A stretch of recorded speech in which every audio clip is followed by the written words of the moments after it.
মহকুমা ভিত্তিক গান্ধী জয়ন্তী পালিত হলো বিলোনিয়াতে। ছোট ছোট কচিকাঁচা শিশুরা ফুল দিয়ে শ্রদ্ধা নিবেদন করলেন জাতির জনক মহাত্মা গান্ধীকে। আজ সকালে এমনই দৃশ্য লক্ষ্য করা গেল বিলোনিয়া গান্ধী মূর্তির পাদদেশে।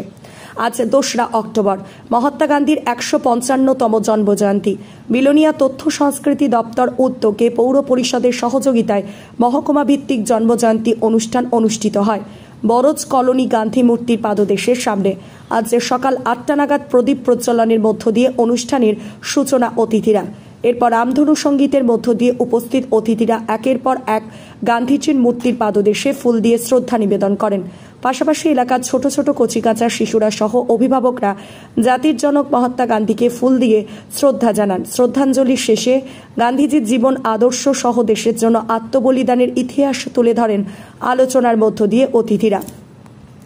এদিনের আয়োজিত গান্ধী জন্মজয়ন্তী অনুষ্ঠানে উপস্থিত ছিলেন বিলোনিয়া পৌর পরিষদের চেয়ারম্যান নিখিল চন্দ্র গোপ, তথ্য সংস্কৃতি দপ্তরের বরিষ্ঠ আধিকারিক রিপন চাকমা, পৌর পরিষদের কাউন্সিলর অনুপম চক্রবর্তী, বাবুল ভৌমিক, সুশঙ্কর ভৌমিক ও রীনা দাস।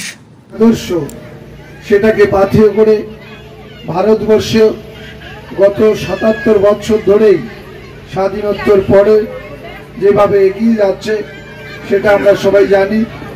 বিশেষ করে আজকের দিনে আমাদের ভারতবর্ষের মাননীয় প্রধানমন্ত্রী নরেন্দ্র মোদীজি আমাদের এই মহাত্মা গান্ধীজির যে সমস্ত স্বপ্নের প্রকল্প রয়েছে সেগুলোকে বিশেষভাবে প্রাধান্য দিয়ে আজকের দিনে এই ভারতবর্ষকে কি করে আরো উন্নত করা যায়, সার্বিক দিক দিয়ে সর্বাঙ্গীনভাবে স্বচ্ছ সুন্দর করে গড়ে তোলা যায়, একটা সনাতনী যে মনোবৃত্তি, যে মানসিকতা আমাদের জাতির পিতার মধ্যে ছিল, সেই ভাবনাগুলোকে সঠিকভাবে বাস্তবায়নের লক্ষ্যে আজকের দিনে আমাদের সরকার কাজ করে যাচ্ছে।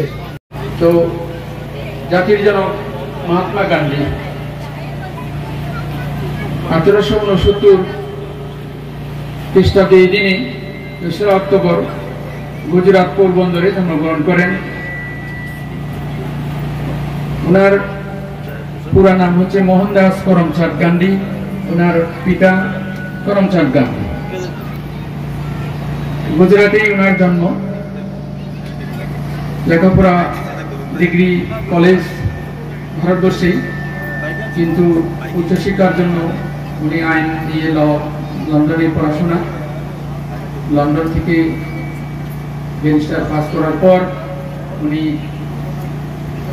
ভারতেই প্র্যাকটিস চর্চা শুরু করেছিলেন আইন নিয়ে, সংগঠন বার অ্যাসোসিয়েশন, এবং উনি ভারতে